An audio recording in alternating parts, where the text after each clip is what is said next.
2022 विधानसभा के चुनाव को लेकर सभी राजनीतिक पार्टियां मैदान में हैं और जनता से समर्थन की बात कह रही हैं। हमारे साथ मौजूद हैं शशि दुबे जी, जो कि सदर विधानसभा से शिवसेना की प्रत्याशी हैं और मैदान में उतर चुकी हैं। शशि जी, आपका स्वागत है।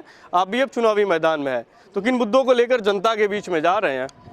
जी, आप देखते ही हैं, आप भी निवासी हैं, तो मैं देख रही हूँ कि बेसिक मुद्दे तो हैं ही यहाँ पे।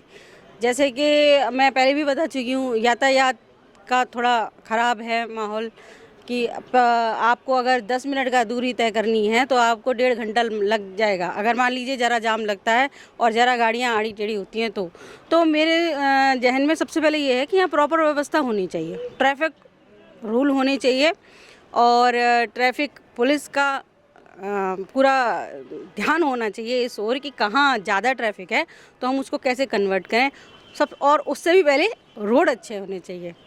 तो बेसिक मुद्दा पहला मेरे ये नज़र में आया। अच्छा, सदर तो सिटी है, लेकिन सिटी के लिए जैसे सिटी कब चमकता है जब आप कोई भी बाहर से आता है और आप मतलब एंटर करें तो लगे कि हाँ यहाँ सुविधाएं हैं। एक अपग्रेडिंग सिटी जो है ना, उभरता हुआ शहर, तो उस मुद्दे से मुझे कई कमियां नज़र आई। तो मैं चाहूँगी कि अगर विधायक पद पे मेरी नियुक्ति होती है, जनता मुझे समर्थन करती है, तो उनके मुद्दे ये लेकर आऊँ आगे और फिर आगे और जन से जैसे जैसे बात होगी और उनकी तकलीफ़ें और सुनूंगी। जनता के बीच में जा रहे हैं तो कैसा रुझान आ रहा है? क्या समर्थन में आपके नज़र आ रहे हैं? जी हाँ, अभी तक तो मुझे बहुत अच्छा रुझान मिला है और मेरे ख्याल से शायद जनता चाहती है कि कुछ नए प्रत्याशी उतरें, नई पार्टियां आएँ कि उनके लिए शायद कुछ नया कर सकें, क्योंकि जो चल रही हैं, जो जीतने आए हैं, वो तो आप देख ही रहे हैं कि विकास ही वहीं का वहीं है। तो 5 साल बेमिसाल के दावे हैं भाजपा के जी, और हिंदुत्व की पार्टी वो भी है और आपकी भी पार्टी हिंदुत्व की है, तो कैसे भाजपा के जो समीकरण को तोड़ेंगे आप? जी देखिए, उन्होंने सत्ता में क्या किया, 5 साल में क्या किया, अब तक क्या कर रहे हैं, बजाय इस पे नज़र रखने के मैं ये चाहूँगी कि हम देखें हिंदू का मतलब क्या होता है। हिंदू मतलब हिंदुस्तान का हर व्यक्ति। हिंदू से मतलब जातिवाद से नहीं है, हम हिंदुस्तान में रहते हैं, प्रत्येक व्यक्ति हिंदू ही है क्योंकि वो हिंदू राष्ट्र का सदस्य है। तो मैं चाहती हूँ जन जन का विकास हो, फ़र्क नहीं पड़ता आप किस जाति से हैं, आप किस समुदाय से हैं, विकास हो तो सबका हो, क्योंकि सबका साथ होता है तभी देश आगे तरक्की करता है। बिल्कुल, आप यहाँ के मूल निवासी भी नहीं हैं, तो आपने सदर विधानसभा जौनपुर का ही क्यों चयन किया, क्यों?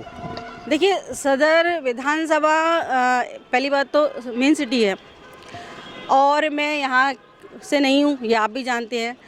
तो पहले सिटी में समझना, क्योंकि सिटी के लोग मेरी भाषा को अच्छे से समझेंगे, जानेंगे, ठीक है ना। फिर लोकल जो गांव हैं, जो देहात हैं, वहाँ मैं आगे जाऊंगी तो पहले मैं उनको समझूं, वो मुझे समझें, तो वो फिर आगे का रास्ता बनेगा। शायद मैं फिर सिटी को समझ के गांव देहात को आगे और ज़्यादा समझ पाऊंगी। उत्तर प्रदेश में सभी राजनीतिक पार्टियां ब्राह्मण सम्मेलन कर रही हैं और ब्राह्मणों को अपने तरफ लुभाने का काम कर रही हैं। आप भी ब्राह्मण हैं, तो फिर सदर विधानसभा से क्या रणनीति रहेगी ब्राह्मण को लेकर? नहीं, ऐसी कोई रणनीति नहीं रहेगी कि सिर्फ ब्राह्मणों का ही। मैंने अभी आपसे कहा कि जन जन का विकास होता है तभी कोई शहर आगे बढ़ता है और तभी कोई देश तरक्की करता है। अगर आप एक समुदाय को लेके चलते हैं तो मैं नहीं मानती कि किसी भी देश का विकास हो सकता है। बहुत बहुत धन्यवाद हमसे जुड़ने के लिए। शशि दुबे जी हैं, जो शिवसेना से सदर विधानसभा के प्रत्याशी हैं। उन्होंने बताया कि मुद्दा विकास का है और जनता के बीच में जाने पर भरपूर समर्थन इनको प्राप्त हो रहा है। अब जनता किसे अपना विधायक चुनती है, यह तो आने वाले समय में ही पता चलेगा। सहयोगी अहमद हसन के साथ मैं राजसैनी, राजतन टीवी, जौनपुर।